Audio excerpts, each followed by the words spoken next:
fresh produce every day. A lot of Subway locations only bring in fresh produce once or twice a week. Every meal is a gamble, but some restaurants are betting you'll never peek behind the kitchen door. Before you pick up that menu, you need to hear what really goes on at America's most trusted chains. From hidden shortcuts to shocking secrets, these stories aren't just rumors. They're the reason your next bite could change everything. If you think your favorite spots are safe, think again, because the truth about these 6 places will make you question every forkful. Ready to lose your appetite for good? Subway.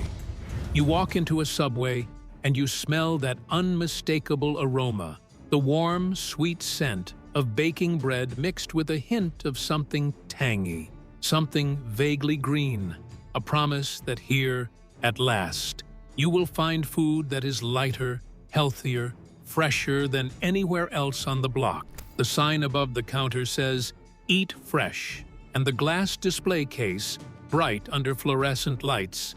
And as you can see, they have all kinds of different sauces here. You'll be able to see all the different sauces they have. Is lined with tomatoes sliced into cheerful circles, green peppers stacked like coins, rows of lettuce, onions, and cucumbers waiting for you to point and choose. You pick your bread, your meat, your cheese, the sandwich artist nodding and smiling, asking what else, layering on the vegetables, folding it all into paper, and you sit down at the small table, ready for a meal that feels like you're making a better decision, like you're a little more in control of your health, your wallet, your life. Subway's genius is not just the build-your-own sandwich. It's the performance, the story, the idea that every foot-long is the start of a fresh, healthy day. But if you stay a moment longer, or if you look up from your phone and pay attention, the cracks in the story begin to show. And you notice things, the lettuce at the edge of the bin that is not green at all, but brown and damp, the tomatoes that seem a little too soft, the cucumbers that glisten not from freshness but from water, pooling at the bottom of a container that should have been emptied and cleaned hours ago. A viral photo from New Jersey made its way across the internet, showing lettuce that had already begun to rot, tomatoes that looked bruised and exhausted, cucumbers cut so thin you could see through them, their color drained by too many hours under harsh lights. It isn't an isolated case. Health inspectors in states from California to Florida have reported temperature violations, bins of food held at unsafe levels, pest activity in back rooms, and sometimes employees who skip gloves or forget to wash their hands, especially during the rush.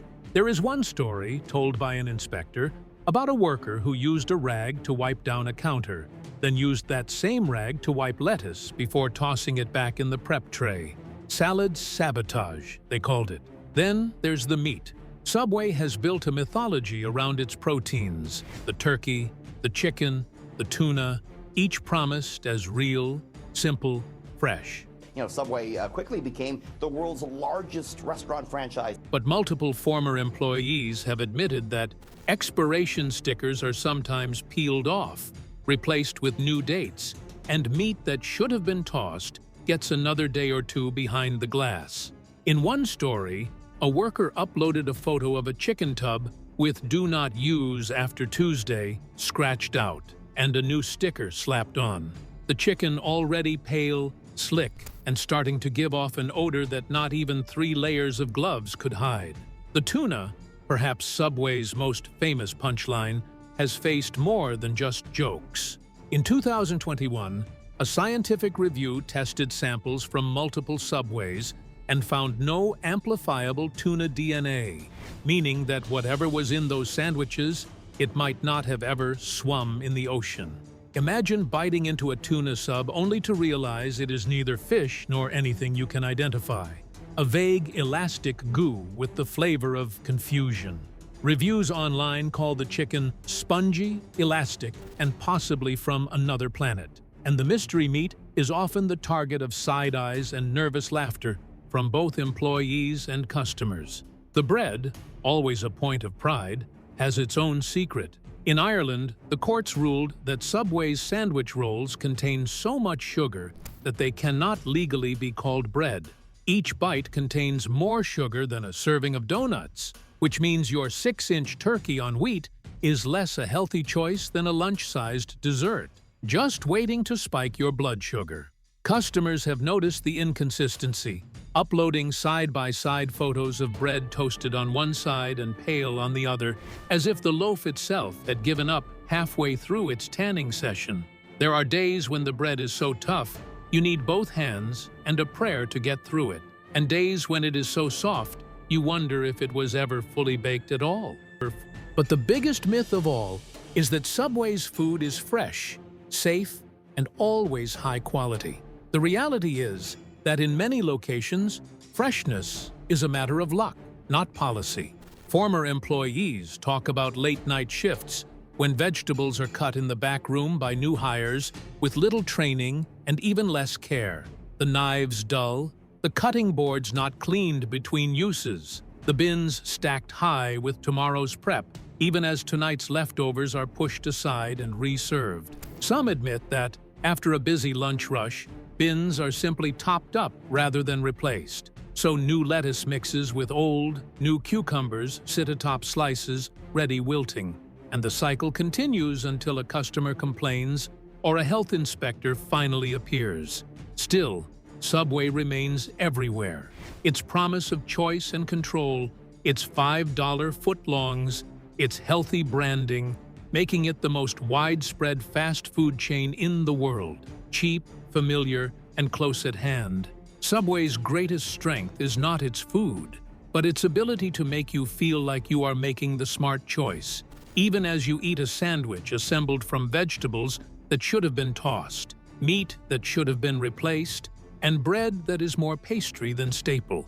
The next time you stand in line, watching the bins behind the glass, will you notice the browning lettuce, the sweating meat, the too sweet roll, or will you trust the illusion of freshness that Subway works so hard to sell? And in a world where even your healthiest choices are really just another clever disguise, how do you know what you are really eating at all? Applebees. Applebees feels like the neighborhood's living room, with its neon lights, laminated menus, and promises of comfort food that bring people back again and again.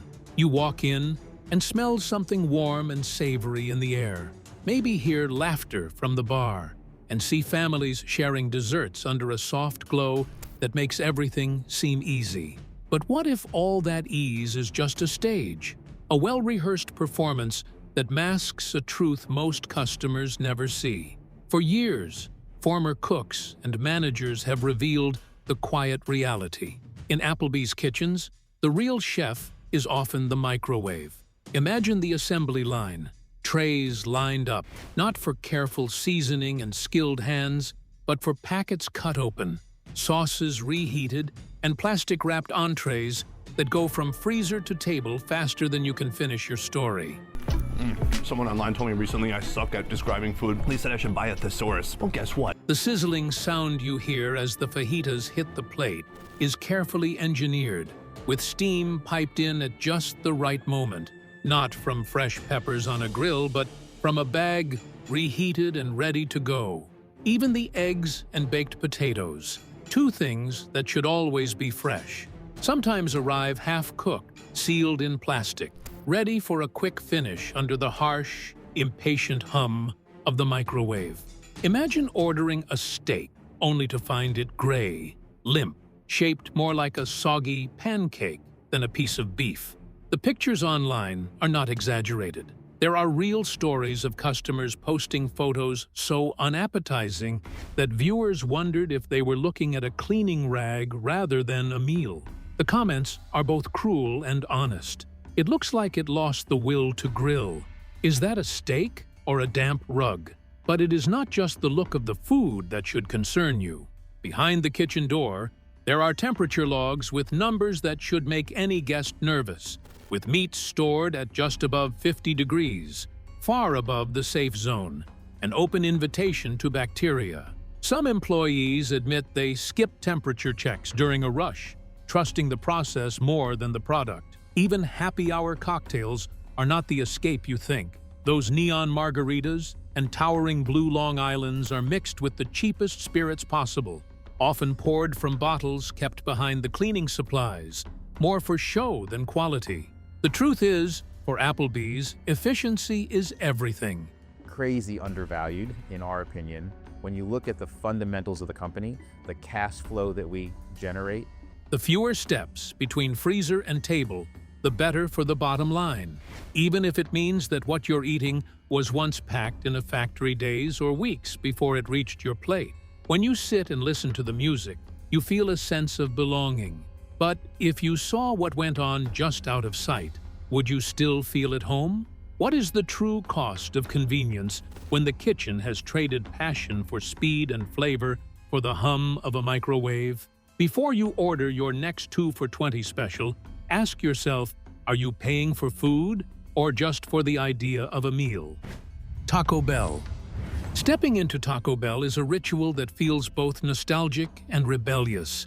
The purple and teal tiles underfoot, the smell of warm tortillas and seasoned beef swirling in the air, the menu full of strange inventions that promise to solve hunger in a single crunchy, melty bite. It is the place where late-night cravings meet college budgets, where secret sauces and Dorito-dusted tacos become their own kind of currency, and the line at the drive-thru snakes around the parking lot at hours when every other kitchen in the city is dark. Taco Bell is not just a restaurant. It is an icon of American fast food, a refuge for night owls, students, and anyone who wants to believe that food can be both fast and fun. But if you linger long enough or look past the colorful wrappers and clever slogans, you start to see a different story unfold, one where the crunch hides a quiet gamble, and every meal is a little science experiment served in a paper bag. Behind the bright lights and catchy jingles, Taco Bell's kitchens hum, with a choreography of speed and shortcuts.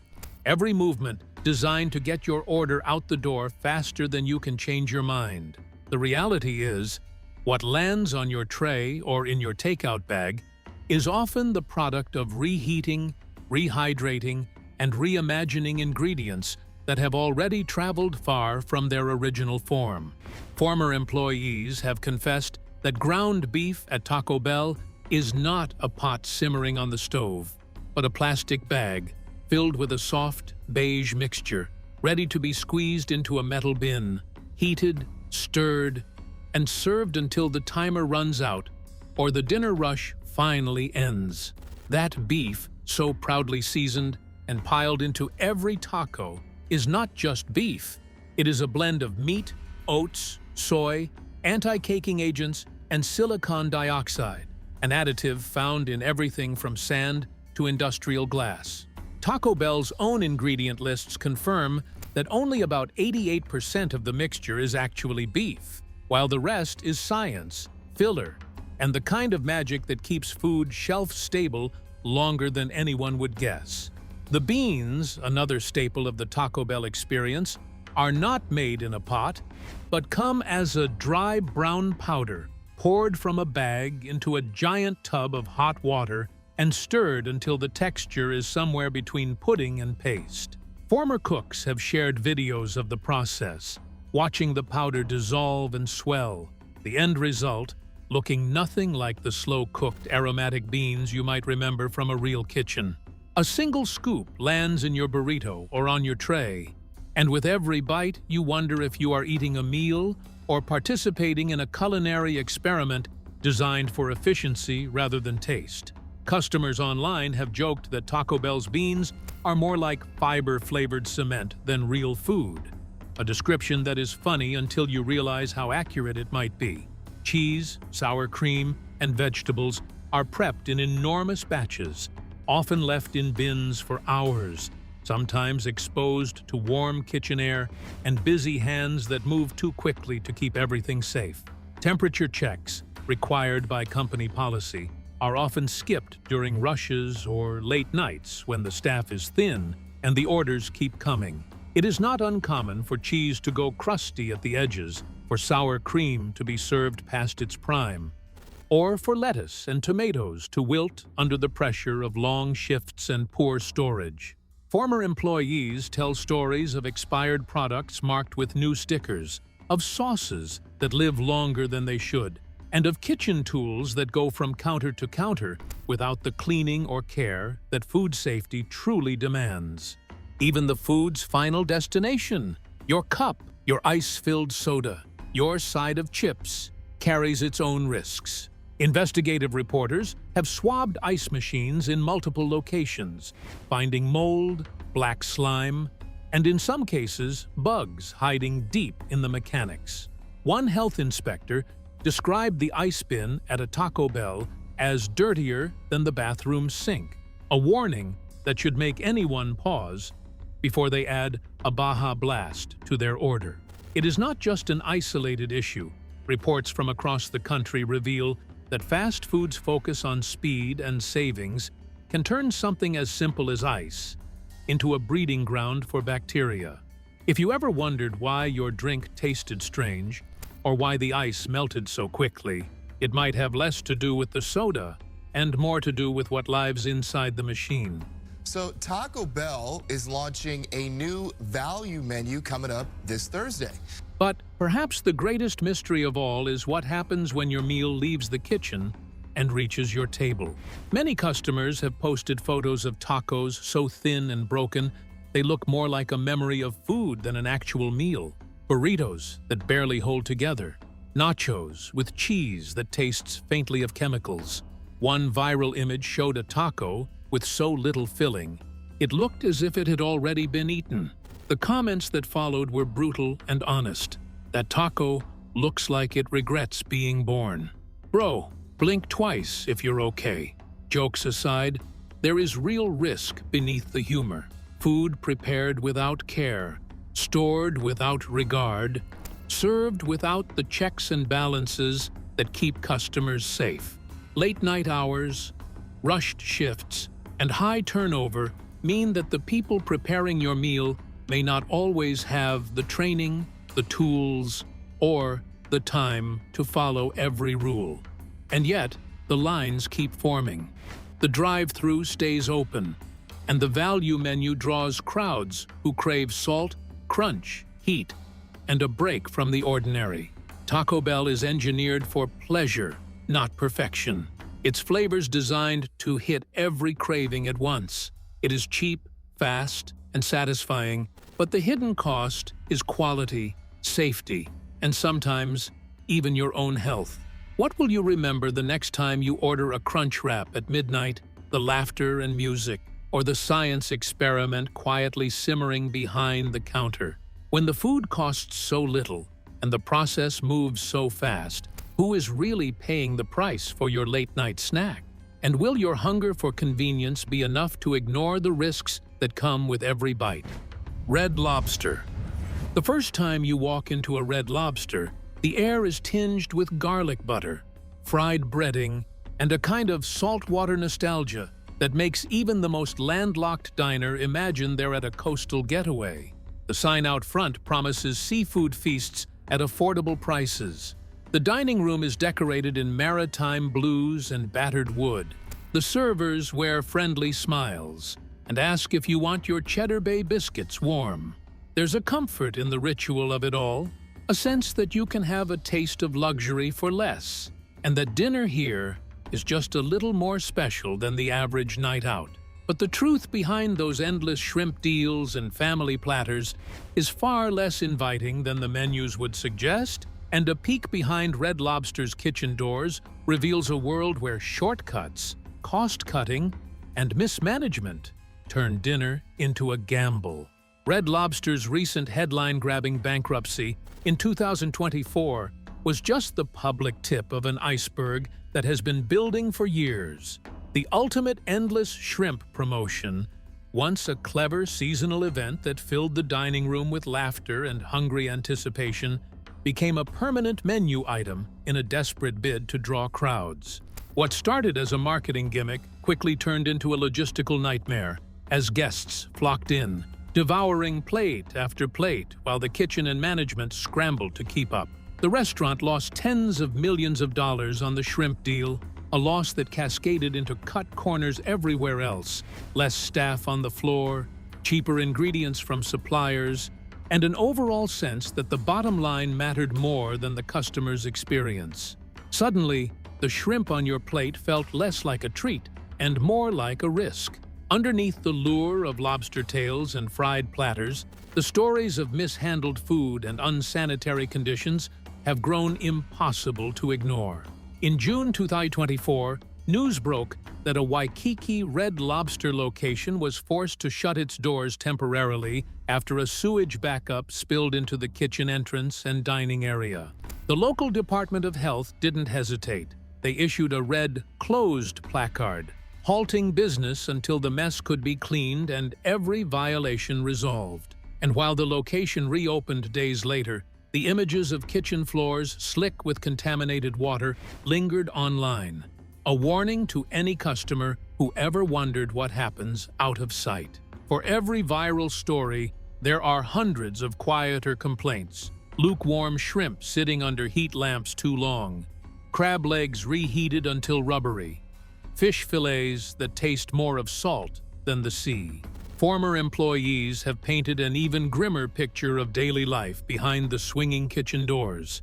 Staff describe a revolving door of new hires, most with little experience and even less training, forced to learn on the job in high-pressure dinner rushes that rarely slow down.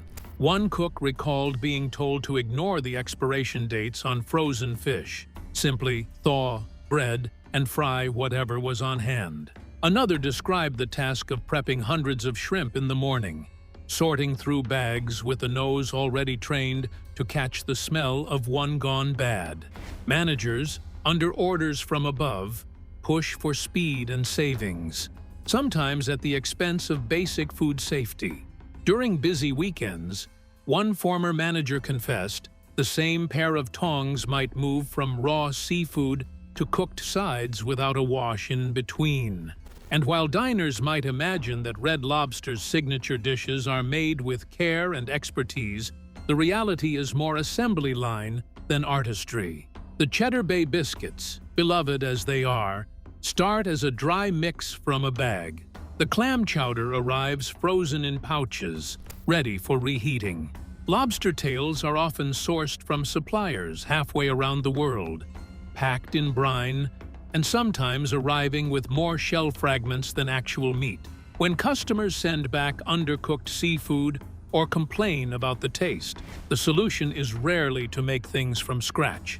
It's to dip, reheat, and cover in butter until the problem disappears. The biggest secrets are often buried in the supply chain. Red Lobster's ownership and supply decisions have come under heavy scrutiny in recent years, especially after Thai Union, a major seafood conglomerate, became the primary shareholder.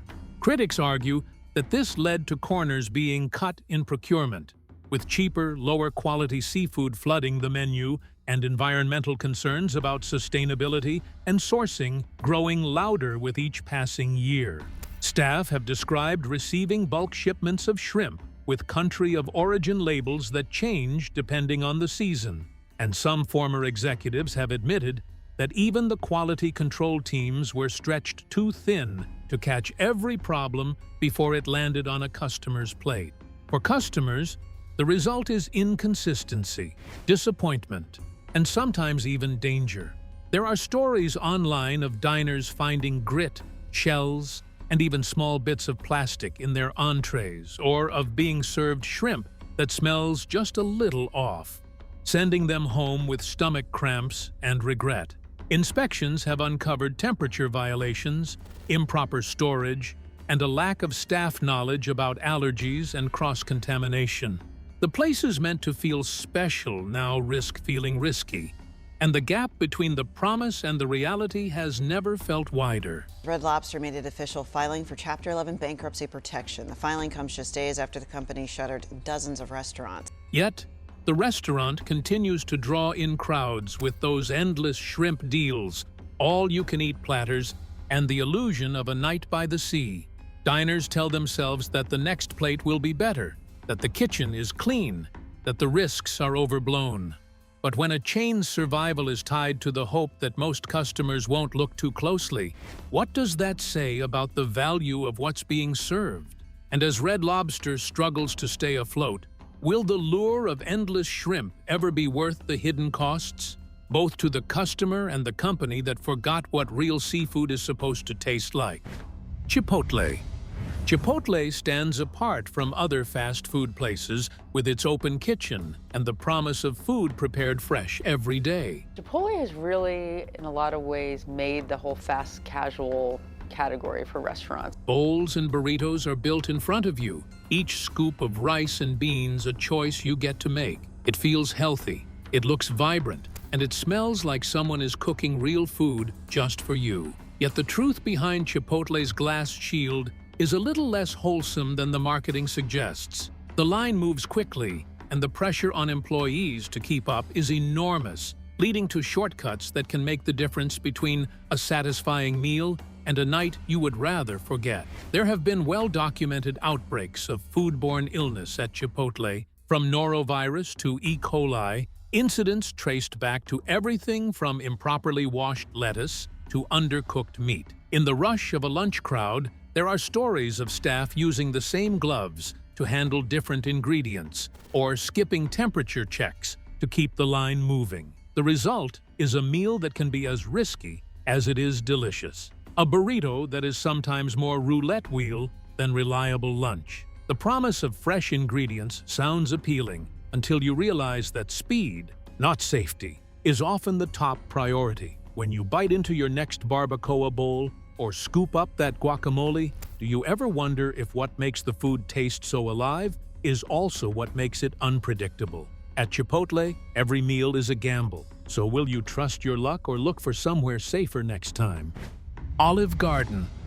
There is a certain comfort in the familiar embrace of Olive Garden, a place where the soft light glows over families gathered at tables, where breadsticks arrive warm and wrapped in cloth, where the promise of endless salad and bowls of creamy pasta conjures the illusion of Italian hospitality in the heart of suburbia.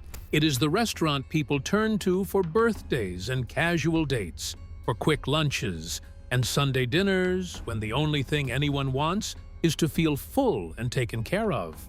Yet, the reality behind Olive Garden's cozy walls is much different than the story told in their commercials, and the recipes passed from kitchen to table owe less to the spirit of Italy than to the efficiency of an industrial food chain. You guys have seen Olive Garden ads. The people act like they've never seen a restaurant or eaten food before. In the back of the kitchen, the line cooks do not spend their hours crafting fresh dough or simmering sauces from heirloom tomatoes. Instead, the pasta comes sealed in plastic bags, pre-cooked in distant factories, and dropped into boiling water only long enough to revive its shape before it hits the plate. The Alfredo sauce is not the result of a careful blend of cream and cheese whisked together over low heat, but rather a pouch that has been reheated and poured over noodles like a thick blanket, its flavor standardized to survive months on a warehouse shelf. The shrimp and chicken tossed into the scampi or carbonara dishes arrive pre-portioned and frozen, thawed just long enough to pick up a hint of grill marks before they are sent out beneath a sprinkling of parsley. The salad, which is famously unlimited and served in oversized bowls, is built from lettuce that comes in enormous bags, chopped and preserved to withstand long storage and slow turnover. The vegetables are sometimes limp from hours spent waiting in the cooler, the olives glistening with preservatives that can leave a strange aftertaste on the tongue. One former employee described the numbness in their fingers after prepping tray after tray of olives, the residue of chemicals stronger than any homemade brine. The croutons are shipped in bulk and poured from cardboard boxes into the salad bowl, the dressing dispensed from industrial bottles rather than mixed fresh each day. The kitchen itself often runs more like a factory than a family kitchen, each worker focused on their station, following steps from a corporate manual instead of a cherished recipe. During busy shifts, new hires are given little more than a crash course in assembling the most popular dishes and keeping the line moving as quickly as possible. I mean, flavor-wise, it's still like, it's not bad. Yeah, no, it tastes like every lasagna I had growing up. The rush for speed means that utensils are sometimes rinsed, but not truly sanitized. Towels move from one surface to the next, and in the chaos of a full dining room, it is easy for a single oversight to multiply into a pattern. Health inspectors in multiple cities have found recurring problems with improper food storage, with utensils left in standing water, with food kept at temperatures that encourage not freshness, but the growth of invisible dangers. In one memorable incident, an inspector found a pasta bin crawling with insects, a discovery that led to a temporary closure and a cascade of viral outrage.